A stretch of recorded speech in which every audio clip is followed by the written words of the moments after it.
このバカさんがハンガリーやチェコは喧嘩もしたけど血の帝国が治めていたんです。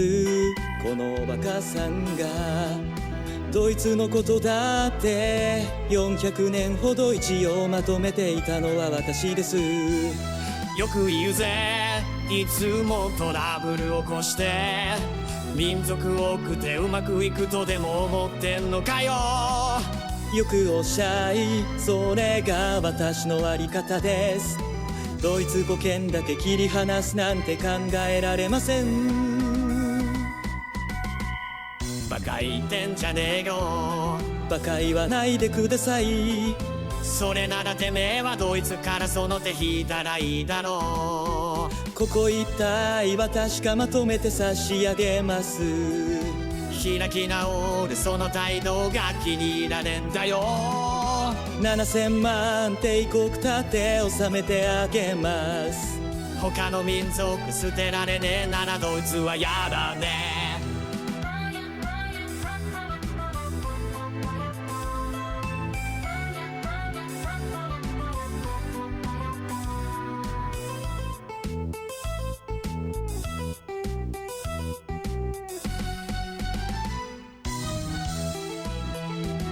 このバカさんがあなたがそんなドイツをまとめて一つの帝国建てられるとでも。